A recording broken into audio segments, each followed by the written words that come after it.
The scorching sun of the Mesopotamian desert reflected off the broken spears and fallen Roman shields. Bodies lay scattered across the sand, and the few survivors stared at the horizon, terrified. At the center of this disaster, a gray-haired man with a weary expression faced the inevitable. Marcus Licinius Crassus, the richest man in Rome, was now surrounded by the Parthians, about to meet his final fate. How did the most powerful financier of the Roman Republic end up in such a humiliating defeat? What led Crassus, one of the most influential men of his time, to make such a fatal mistake? The story of Crassus is not just about wealth and power, but about unchecked ambition and a decision that doomed him to ruin. In this video, we will delve into Crassus's journey, from his meteoric rise to his tragic downfall at Carrhae. You will discover how he amassed an unmatched fortune, his role in Roman politics alongside Julius Caesar and Pompey, and the events that led him to underestimate the Parthian Empire. If you love epic stories of ancient Rome, leave a like, subscribe to the channel, and turn on the notification bell so you don't miss any videos. And don't forget to comment. Do you think Crassus's ambition was his greatest mistake, or was he simply unlucky? To understand how Marcus Licinius Crassus became the richest man in Rome, we need to go back to the chaos of the city in the early 1st century BC. Rome was a boiling pot of political conflicts and civil wars, and it was in this environment that Crassus found the perfect opportunity to amass an unprecedented fortune. Crassus was born into an aristocratic family, but his true rise began during Sulla's dictatorship between 82 and 79 BC. Sulla, after defeating his enemies in the civil war, began a series of proscriptions lists of the state's enemies, whose assets were confiscated and sold at ridiculously low prices. It was during this time that Crassus seized the opportunity to buy vast properties at extremely low values, rapidly expanding his real estate empire. But he didn't just limit himself to buying cheap land. Crassus developed a cruel and highly profitable model of real estate speculation, exploiting one of Rome's greatest problems: fires. The city was filled with wooden buildings, and fires were frequent. Crassus set up his own brigade of slaves, trained to extinguish fires, but he only allowed the fire to be put out if the owner agreed to sell the property for a ridiculously low price. If they refused, they saw their property consumed by flames. Once he purchased the buildings, he ordered the fires to be put out and rebuilt the sites, reselling them at exorbitant prices. In addition to real estate, Crassus invested in mining, slavery, and financial loans. He was known for financing political and military campaigns, gaining influence over important figures in Rome. His army of slaves included architects, craftsmen, and highly trained workers, allowing him to build cheaply and profitably. Another factor that fueled his fortune was his political skill. He knew how to manipulate alliances and grew close to powerful figures like Julius Caesar and Pompey, eventually forming the First Triumvirate. He used his wealth to help allies, expecting a return in political influence and power.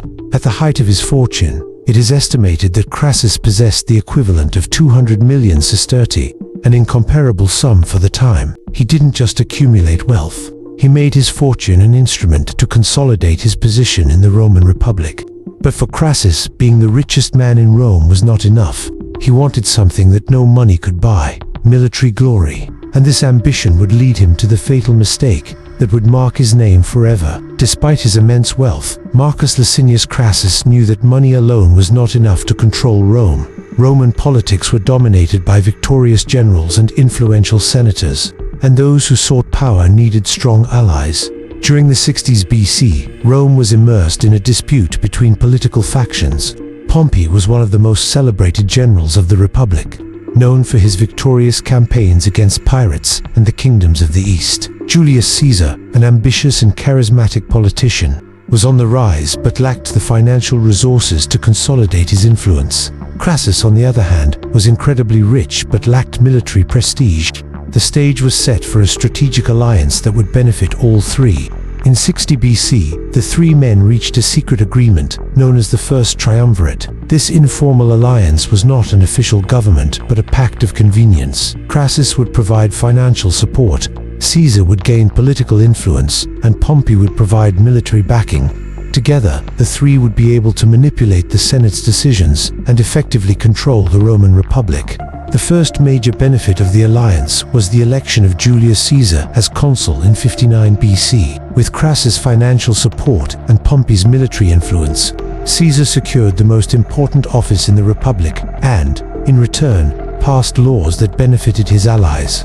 Pompey had his agrarian reforms validated and his military achievements recognized, while Crassus obtained commercial favors and projects that enriched his businesses even further. However, the relationship between the three was not without friction. Crassus and Pompey despised each other, as each saw the other as an obstacle to their own ambitions.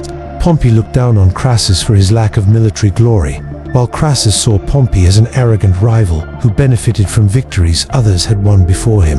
The only thing that kept them together was Caesar, who acted as a mediator and ensured that the pact continued to function. In 56 BC, tensions between the three began to rise, and a meeting was held in the city of Lucca, in northern Italy. There, they decided to reinforce the alliance. Pompey and Crassus would be appointed consuls in 55 BC, while Caesar's command in Gaul would be extended for another 5 years. This decision temporarily strengthened the triumvirate, but the three men were already heading in different directions. For Crassus, being appointed consul was not enough. He wanted military glory. It was this insatiable pursuit of prestige that would lead him to the disastrous campaign against the Parthians and his eventual downfall. The wealth of Marcus Licinius Crassus was unrivaled in Rome. He owned immeasurable properties, profitable investments, and political influence consolidated through the First Triumvirate, while Julius Caesar amassed spectacular victories in Gaul and Pompey was celebrated as one of the greatest generals of the Republic. Crassus was still seen as a businessman and a skilled politician, but without grand military achievements. This lack of recognition on the battlefield deeply bothered Crassus, and he was determined to change that perception. Crassus's desire for military glory grew even stronger after the agreement of Lucca in 56 BC, where the triumvirate was renewed. As part of the deal, he received the command of the province of Syria, a strategic region on the eastern border of the Roman Republic. For many, this was a valuable post to enrich even further, as it allowed for the collection of taxes and the expansion of trade routes. But Crassus saw Syria as a springboard for something much greater: the conquest of Parthia. Parthia was a powerful empire that controlled vast areas of the Middle East, stretching from Iran to Mesopotamia. Although not a direct enemy of Rome, the Parthians were feared for their highly trained cavalry and mobile combat tactics. But Crassus, convinced that a military campaign against the Parthians would be his chance to achieve greatness, completely underestimated the enemy. His desire for military glory was not just a personal ambition, it was an obsession. He wanted to be remembered as a conqueror, someone who expanded Rome's borders and rivaled Alexander the Great. He saw the campaign in Parthia as the perfect opportunity. Caesar was consolidating his empire in Gaul, and Pompey had his reputation firmly established. Crassus wanted his own legacy immortalized through war, but this ambition was filled with recklessness and arrogance. The Senate and even the Roman people questioned the need for this war. Parthia had not provoked Rome and did not pose an imminent threat. Furthermore, Crassus lacked significant military experience to conduct a campaign of such magnitude. Yet, driven by the desire to prove his worth, he ignored all warnings. Even his allies tried to dissuade him. Cicero, the renowned orator and statesman, warned that war with the Parthians could be disastrous. The king of Armenia, Artavasdes II, who could have been a valuable ally, suggested that Crassus take a safer route to invade Parthia through the Armenian mountains. But Crassus, confident that he could march directly through the Mesopotamian plains and crush the Parthians easily, rejected the help and decided to follow his own path. Crassus had spent his life building financial empires, but now he wanted a military empire. He saw victory against the Parthians as guaranteed, unaware that he was marching toward his own ruin. In 53 BC, Marcus Licinius Crassus departed from Syria with an army estimated at about 40,000 men, mostly composed of Roman legions, some auxiliary units, and a small cavalry force. His goal was clear: to invade Parthia and achieve military glory. However, from the outset of the campaign, Crassus made serious mistakes that would seal his fate. The first mistake occurred even before the march began. The king of Armenia, Artavasdes II, offered Crassus crucial strategic support: 16,000 cavalry and 30,000 infantry soldiers. He advised Crassus to take a safer route through the Armenian mountains, where the Parthians would have difficulty using their feared cavalry. But, blinded by haste and arrogance, Crassus rejected the offer. Instead, he chose a direct route through the vast plains of Mesopotamia, a terrain perfect for Parthian tactics. Another mistake was the way Crassus conducted his march. Unlike experienced generals such as Caesar or Pompey, he did not properly prepare his supply lines or conduct reconnaissance of the territory. He advanced rapidly, without accurate information about the enemy or the geography of the region. To make matters worse, the Roman army suffered from intense heat and a lack of proper water sources, factors that weakened the troops before the battle even began. While Crassus advanced with blind confidence, the Parthian general Surenna was monitoring every movement of the enemy. Surenna was a brilliant strategist and quickly realized that Crassus did not understand the true power of the Parthian army. He devised a plan to lure the Romans into a fatal trap. Along the way, Crassus had another chance to correct his mistakes. A local ally, Ariamnes, an Arab chieftain supposedly loyal to Rome, offered to guide the troops. However, Ariamnes was a traitor, working for the Parthians. He convinced Crassus that the enemy was fleeing, and that if he advanced quickly through the desert, he could catch up to them and crush them. Once again, Crassus ignored the warnings of his commanders, including his son, Publius Crassus, who suggested more caution. By following Ariamnes' advice, the Roman army was led into unprotected territory with no chance of retreat. The Romans marched for hours, exhausted and increasingly vulnerable, until they finally neared the city of Carrhae. It was at this moment that they realized they had been deceived. Suddenly, drums sounded, and clouds of dust rose on the horizon. Surenna's Parthian army appeared, composed of thousands of mounted archers and the elite cataphract cavalry, heavily armored. The Romans were completely exposed, in the middle of an open field, with no cover and no chance to reorganize. Crassus, who had always controlled his destiny through wealth and politics, was now at the mercy of an enemy he did not understand. The siege closed in, and what followed would be one of the worst defeats in Roman history. When the Roman army arrived at the outskirts of Carrhae, Marcus Licinius Crassus realized too late that he had been led into a deadly trap. The Parthian general Surenna had positioned his forces strategically, using the open desert to exploit the Romans' greatest weakness, their reliance on close combat and their block formation. Surenna led a highly mobile army, composed of mounted archers and cataphract cavalry, known for their heavy armor. At the start of the battle, the Parthians feigned a retreat, encouraging Crassus to order an advance. As the legions moved forward, they were met with a relentless barrage of arrows, fired by the mounted Parthian archers. Unlike other armies, the Parthians employed the Parthian shot tactic, where the mounted archers would fire while retreating, keeping the enemies under constant attack without allowing for direct combat. The true terror came when the Romans realized that the arrows never stopped. Surenna had brought thousands of camels carrying vast reserves of arrows, ensuring that his archers would never run out of ammunition. The legionaries, protected only by their shields and armor, tried to resist, forming the classic testudo tortoise formation. But the scorching heat and the psychological pressure of the situation began to wear them down quickly. Every attempt to advance was thwarted by the superior mobility of the Parthians, who simply pulled back and kept firing. Crassus, realizing the desperate situation, sent his son, Publius Crassus, forward with about 1,300 cavalry and 5,000 legionaries, hoping to break through the enemy lines. However, Surenna had anticipated this move and lured Publius into an isolated position. There, the Parthian cataphract cavalry sprang into action, crushing the Roman forces with long spears and brutal charges. Publius was killed, and his head was impaled on a spear and displayed to the rest of the Roman army. Seeing the fate of his son, Crassus was paralyzed with shock, unable to make effective decisions. The morale of the troops collapsed, and the battle turned into an absolute massacre.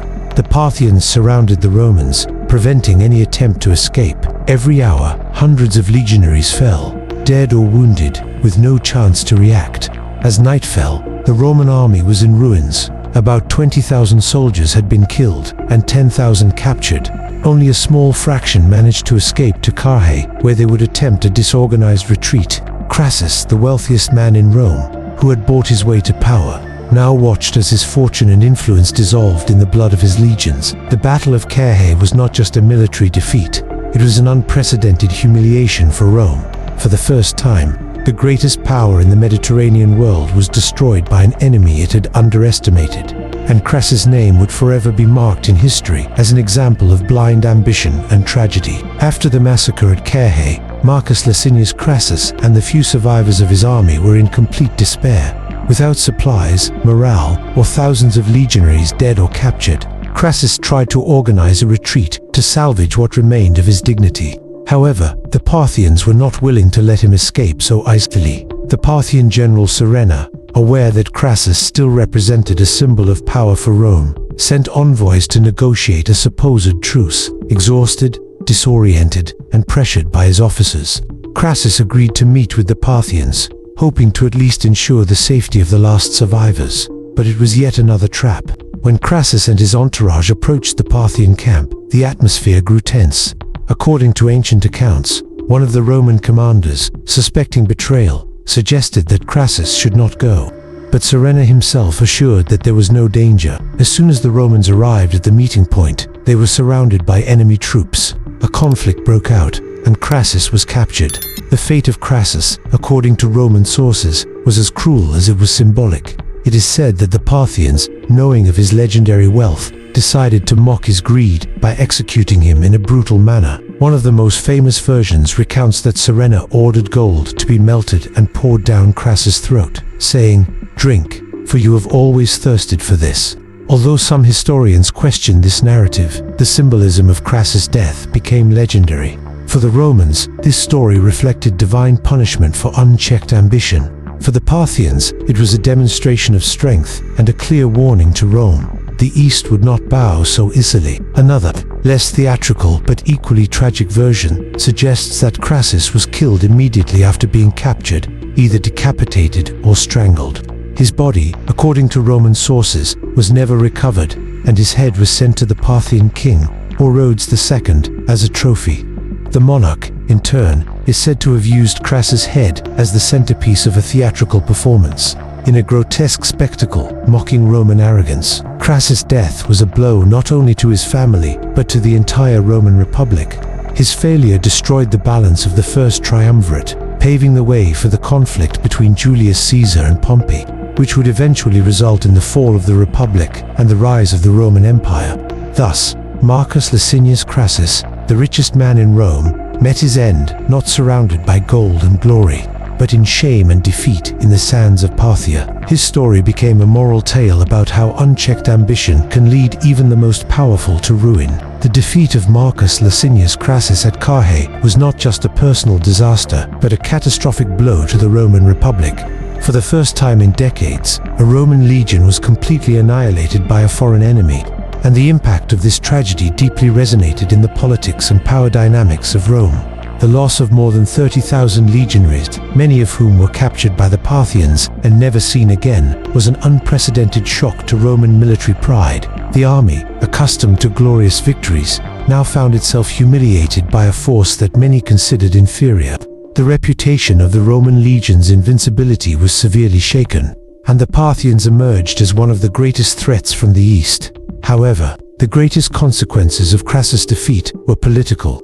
The First Triumvirate, the alliance formed between Crassus, Pompey, and Julius Caesar, had already been weakened even before the campaign in Parthia. Crassus and Pompey never fully trusted each other, and it was only their mutual influence and common interests that held the alliance together. But with Crassus' death, the delicate balance of power was shattered. Without Crassus as a counterbalance, the conflict between Caesar and Pompey became inevitable.